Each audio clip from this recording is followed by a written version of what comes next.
Part 1. The people you must let go.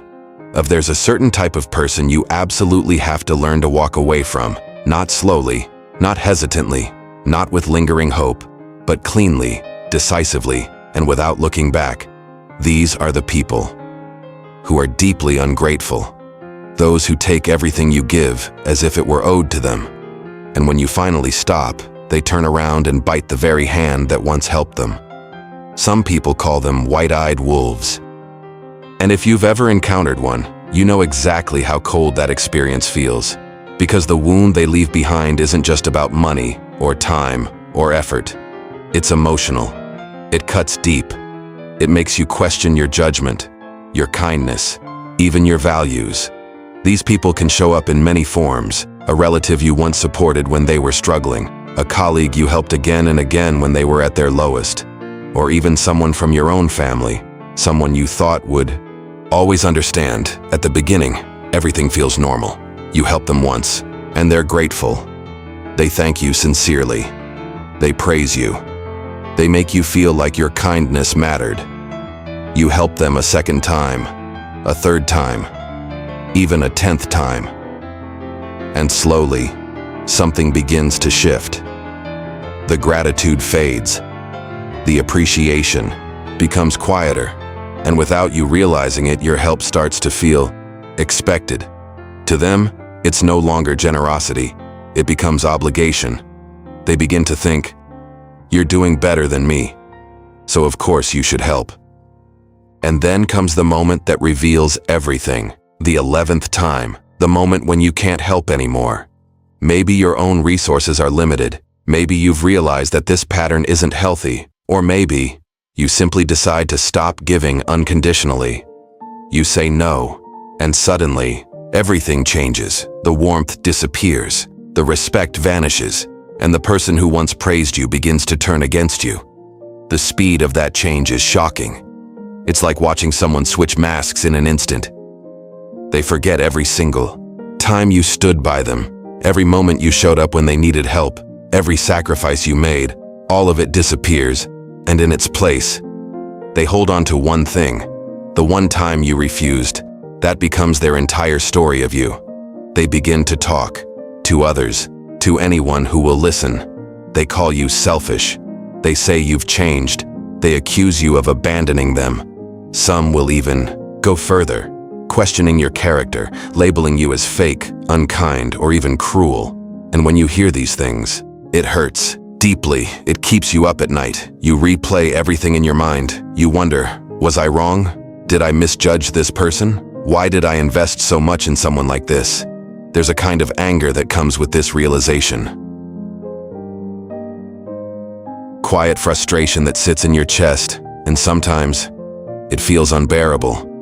But here's the truth you need to understand. That anger, if you hold on to it, will only harm you, not them. They'll continue living their life, unbothered, unaffected, while you carry the weight of something that no longer deserves your energy. So instead of letting that anger consume you, step back for a moment and look at this situation differently. Because what just happened wasn't a loss. It was a lesson. A very clear one. It revealed something important. Your kindness expanded too far, but your boundaries didn't. Your compassion was strong, but your discernment was still developing. And that's okay, because this is how wisdom is built. There's a misunderstanding that many people have about kindness. They believe being a good person means always giving, always helping, always saying yes, no matter the cost. But that's not kindness, that's self-neglect. Real kindness has structure, it has clarity, it has limits, and most importantly, it has boundaries. Without boundaries, kindness becomes something people can exploit, something they can take advantage of, something they can drain, until there's nothing left. So when you encounter someone who shows no gratitude, who only takes, who becomes hostile the moment you stop giving, you don't need to argue with them. You don't need to defend yourself.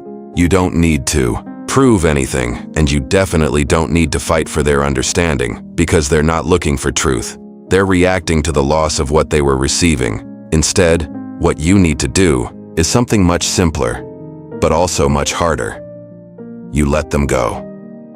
Completely. You remove them from your life. You stop responding. You stop engaging. You stop giving them access to your time, your energy, your thoughts.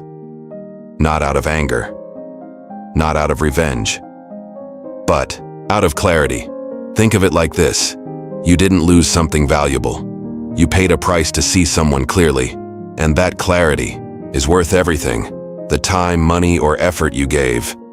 That was the cost of the lesson, and compared to the damage that could have continued, it's a small price. There's a concept that explains this perfectly. Sometimes you lose a little to avoid losing much more. So don't keep holding on to the hope that they'll apologize. Don't wait for them to change, and don't expect them to return what they've taken. Because as long as you're holding on to that expectation, you're still connected to them, and that connection keeps draining you, even if they're no longer physically present in your life. The only way to truly protect yourself is to disconnect completely, to treat their absence not as a loss, but as a release, like removing a dead branch from a tree. At first, it feels harsh, it feels uncomfortable, but over time, you realize that branch was never going to grow again, and by removing it, you allow the rest of the tree to thrive. Your energy, your time, your attention.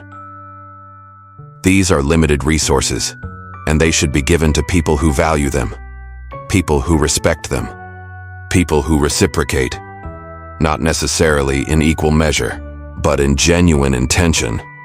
So don't be afraid to be selective. Don't be afraid to step back, and don't be afraid to walk away from those who have shown you clearly who they are. Because protecting your energy isn't selfish, it's necessary, and learning when to stop giving is one of the most important lessons you'll ever learn. Now let's continue. We've just talked about the importance of surrounding yourself with the right kind of people. Those who uplift your energy, stabilize your mind, and quietly nourish your spirit. But having the right environment is only half the equation. The other half is how you manage yourself. Because no matter how good your circle is, if your inner state is leaking energy every day, nothing will truly accumulate. So now, we move into the second powerful medicine. For life, learning how to preserve and stabilize your own energy. The second good medicine is called locking your yang energy. As people grow older, the biggest issue is not external pressure, it's internal leakage. Think of your body like a container filled with vital energy. When you're young, that container is tight, sealed, strong. Energy stays inside. Even if you waste a bit here and there, you can stay up late, overwork, stress out, and still bounce back. But as time passes, the valves begin to loosen. Energy starts leaking out slowly, quietly, constantly. You might notice it in subtle ways. Your vision becomes blurry. That's liver blood declining. Your hearing weakens. That's kidney energy fading. You wake up multiple times at night. That's kidney yang becoming unstable. You feel tired even after resting. That's your core energy no longer holding. At this stage, if you don't seal the leaks, no amount of supplements, herbs, or external fixes will truly help. It's like pouring water into a bucket with holes at the bottom. No matter how much you add, it never fills. So what do? You don't chase more energy. You protect what you already have. And today, I'm going to give you 3 simple, practical methods to do exactly that. First method, deep descending breath, turtle breathing. Let me ask you something. Have you ever watched how a turtle breathes? It's slow, incredibly slow. Sometimes just 2 or 3 breaths per minute. And yet, turtles can live for hundreds of years. Now compare that to modern humans. Most people breathe fast, shallow, and high in the chest. The air barely passes the throat before being pushed back out. This kind of breathing keeps your energy floating upward instead of grounding it. In traditional Eastern philosophy, there's a key principle. The lungs send energy downward. The kidneys anchor that energy at the root, but when the kidneys are weak, that energy never reaches the bottom. It stays stuck in the upper body, especially in the head. And what happens then? You get anxiety, overthinking, insomnia, high blood pressure, emotional instability because everything is stuck above with nowhere to settle. So the goal is simple. Bring the breath down. Here's how you practice. Sit comfortably on your bed, on a chair, or cross-legged. Keep your spine naturally straight. Relax your shoulders. Now inhale slowly through your nose. But instead of letting the breath stop at your chest, imagine it traveling down. Visualize it like a thin stream of warm light moving through your throat, your chest, your abdomen, all the way to a point just below your navel. As you inhale, let your belly gently expand. Then exhale slowly and let the belly fall. No force, no tension, just slow, steady, natural breathing. The key is 4 words: slow, light, deep, even. Practice this for about 10-15 minutes a day. At first, it might feel strange. Your mind might wander, but over time, something shifts. Your thoughts slow down, your body warms up, your emotions stabilize. It's like bringing a stormy sea back to stillness. Second method, core lock, energy lifting practice. Now let's talk about something even simpler, but incredibly powerful. As people age, one common issue is energy sinking. You might notice things like weak lower body digestive issues, lack of control in certain bodily functions, a general feeling of instability.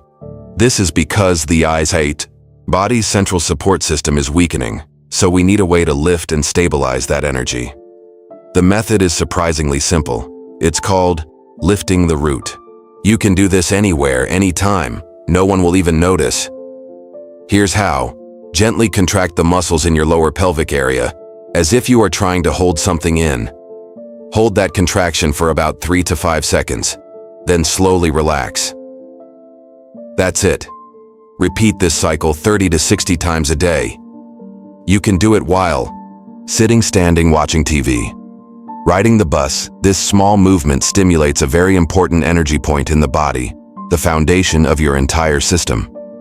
Over time, it helps strengthen your core energy, prevent energy leakage, improve internal stability. It may seem too simple to matter, but don't underestimate it. Consistency turns small actions into powerful transformation. Third method, nourishing with saliva, the hidden elixir. Now this one might surprise you. Most people don't realize that something as ordinary as saliva is actually considered extremely valuable in traditional health systems. In fact, it's often called the body's natural elixir, but modern habits have made people completely ignore it. Some even spit it out casually, thinking it's useless. But in reality, saliva is a refined fluid produced by your internal systems. It plays a role in digestion, energy circulation, and overall vitality. When people age, one common symptom is dryness. Dry mouth, dry throat, low energy. This reflects a depletion of internal fluids, so instead of wasting saliva, you should learn to use it. Here's how. Close your mouth gently. Use your tongue to slowly move around inside your mouth, like you're brushing your teeth from the inside. Do this about 30-40 times. Soon, your mouth will begin to naturally fill with saliva. When it does, don't spit it out. Instead, divide it into small portions and swallow it slowly. As you swallow, imagine it traveling down your throat, nourishing your body, and settling into your lower abdomen. It might sound simple, but over time, this practice helps improve digestion, increase internal moisture, support overall vitality. It's a completely natural way to replenish yourself, using your own body. So now, think about it. Everything we've talked about so far isn't complicated. No expensive tools, no extreme effort, just small, consistent actions. But here's the truth. Most people fail, not because they don't know what to do, but because they don't stick with it long enough to see the results. They try something for a few days, then stop. They expect instant change, and when it doesn't come, they give up. But real transformation is quiet. It builds slowly beneath the surface, like planting a seed. At first, nothing seems to happen, but deep underground, roots are forming, and one day, it breaks through. So if you truly want a stronger body, a calmer mind, and a more stable life, don't look for shortcuts. Just choose a few simple practices and commit to them every single day. In the next part, we're going to go even deeper into how your thoughts, emotions, and daily habits shape your long-term destiny in ways most people completely overlook. Now we arrive at something even deeper. If the previous part was about preserving your energy, this part is about directing it, because having energy is one thing, but where that energy flows, that determines your life. The third good medicine. Guarding your mind. Let me ask you something honestly. How much control do you actually have over your thoughts? Most people believe they are in control, but if you sit quietly for just a few minutes, you'll realize something unsettling. Thoughts come and go on their own. One moment you're calm, the next moment you're worrying about the future. Then suddenly replaying something embarrassing from years ago. It's like your mind is a room with the door wide open. Anything can walk in. And here's the problem.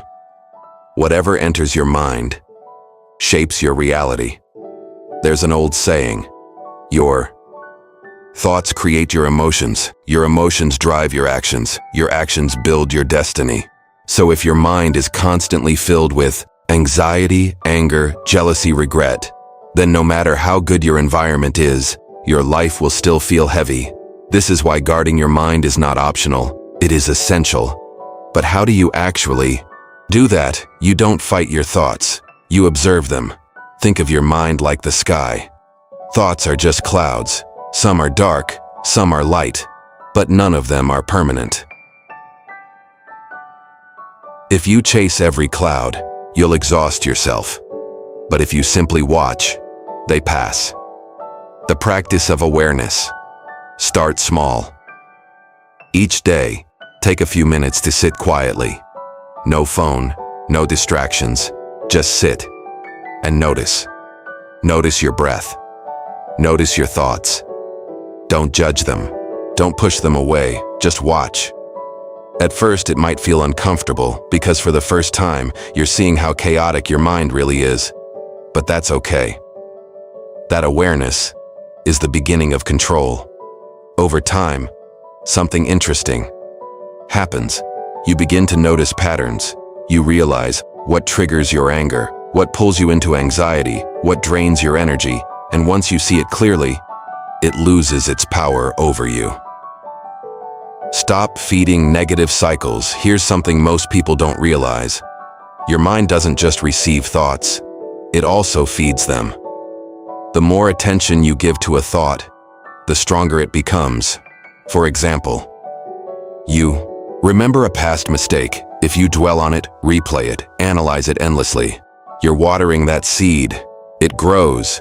Soon, it turns into regret, self-doubt, even shame. But if you notice it and let it pass, it fades, like a ripple disappearing in water. This is why some people seem naturally positive. It's not luck, it's habit. They've trained themselves to focus on what matters, let go of what doesn't, not overfeed negativity.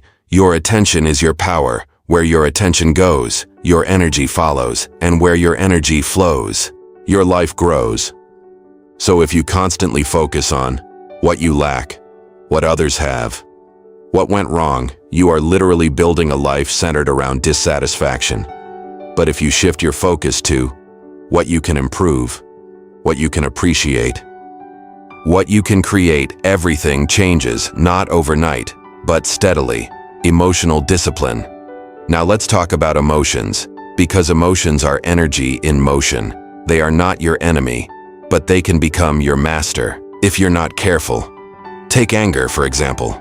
Anger itself is not bad, it's a signal. It tells you something feels wrong. But what most people do is, they react instantly. They speak without thinking. They act without awareness. And then, they regret it. The real skill is not to suppress emotion, it's to create space between feeling and action. When you feel anger rising, pause, just for a moment. Take a breath. Let the wave pass before you respond. That one small gap can prevent countless problems. The weight of resentment. There's another emotion that quietly destroys people over time. Resentment. Holding on to past hurts, replaying old conflicts, keeping score of who wronged you. It feels justified, but in reality, it's like drinking poison and expecting someone else to suffer. Letting go is not about forgiving others for their sake. It's about freeing yourself, because every time you hold on to resentment, you are tying your energy to the past, and as long as you're tied to the past, you can't fully move forward. Gratitude as a reset mechanism. Now here's something simple, but incredibly powerful. Gratitude.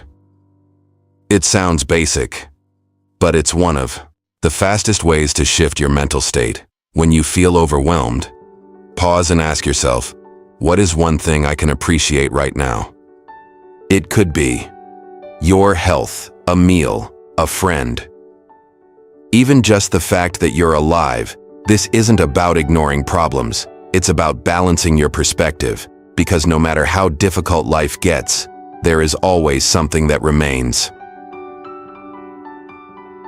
Practicing gratitude regularly does something subtle. It retrains your brain to look for stability. Instead of chaos, over time, your default state becomes calmer, more grounded, less reactive.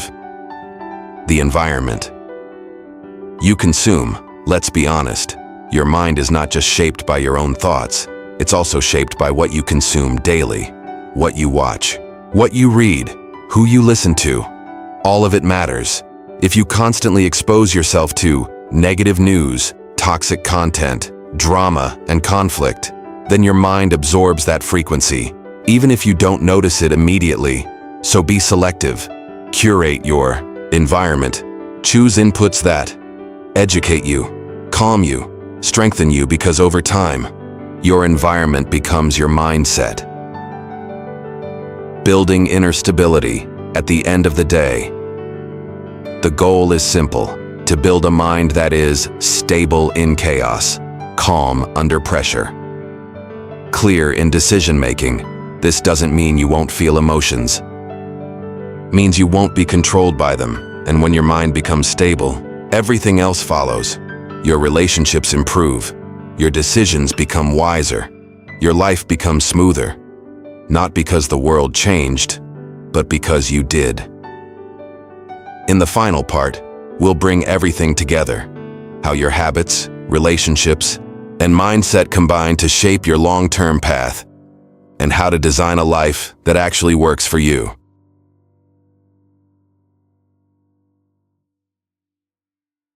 Now, we bring everything together. Up until this point, we've talked about 3 essential layers: who you allow into your life, your energy circle, how you preserve your internal energy, how you manage your mind and emotions. But all of that leads to one final question: how do you turn all of this into a life that actually works? Because knowledge alone doesn't change anything, only consistent action does. The final medicine: designing your life intentionally. Most people live their lives on autopilot. They wake up, react to whatever happens, deal with problems as they come, and go to sleep. Day after day, year after year, and then one day, they look back and wonder, why did my life turn out like this? But here's the truth: a life without direction will always drift. If you don't decide how you want to live, circumstances will decide for you. So the question becomes, what kind of life are you building? Not in some distant future, but starting today. Small habits, massive consequences. People often underestimate the power of small actions. They think, this doesn't matter. It's just one day. I'll fix it later. But life doesn't work in big dramatic moments. It works in tiny, repeated patterns. Think about it. If you sleep late every night, eat without discipline, avoid difficult tasks, surround yourself with negative influences, it won't destroy your life instantly, but over time, it compounds. On the other hand, if you sleep a little earlier, move your body daily, focus on one meaningful task, spend time with the right people, that also compounds. Quietly, powerfully. Your future is not decided by one big decision. It's decided by what you do consistently when no one is watching. The power of simplicity. Many people overcomplicate life. They chase too many goals. They try to fix everything at once, and in the end, they burn out. But real change is simple, not easy, but simple. You don't need to transform your entire life overnight. You just need to remove what drains you, strengthen what supports you, repeat what works. That's it. Knowing what to let go. Sometimes, progress is not about adding more. It's about removing what no longer belongs. Let go of relationships that constantly drain you, habits that weaken your body, thoughts that limit your growth. This is what we talked about earlier, subtraction. Because if your life is full of noise, there's no space for clarity. Protecting your energy. Your energy is your most valuable resource. Not time, not money. Energy, because without energy, you can't use time or money effectively. So protect it. Be mindful of who you spend time with, what you give your attention to, how you spend your day. Every interaction either gives you energy or takes it away. There is no neutral living with awareness. Now here's something important. You don't need to be perfect. You will still make mistakes. Feel emotions. Have bad days. That's part of being human. But the difference is awareness. When you are aware, you catch yourself faster. You adjust sooner. You recover quicker. Instead of falling into a pattern for years, you correct it in days or even moments. The long-term game. Most people think short-term. They want quick results, immediate rewards, instant change. But life is a long game. What matters is not what happens today, but the direction you are moving in. If your direction is right, even slow progress will take you far. But if your direction is wrong, even fast movement leads nowhere. Building a life that feels good at the end of the day, success is not just about achievements, it's about how your life feels. Do you wake up with clarity or confusion? Do you feel calm or constantly stressed? Do your relationships support you or drain you? These are the real indicators. A well-built life feels stable, meaningful, peaceful, not perfect, but balanced. The quiet transformation. You apply everything we've talked about. You won't suddenly become a different person overnight. There won't be a dramatic moment. Instead, something quieter happens. You become more selective, more disciplined, more calm. Your reactions soften, your thinking sharpens, your life simplifies, and one day, you look back and realize you're no longer the same person you used to be. Final thought. You don't need to chase a perfect life. You just need to build a better direction. Every day, ask yourself one simple question. Is what I'm doing right now moving me forward or holding me back? If the answer is clear, act on it. Because in the end, your life is not defined by luck. It's defined by your choices. Repeated. Day after day. Thank you for staying all the way to the end. If this resonated with you, take a moment to reflect, not just on what you heard, but on what you will actually apply. And if you haven't already, consider subscribing and sharing this with someone who might need it. Sometimes the smallest shift in perspective can change everything.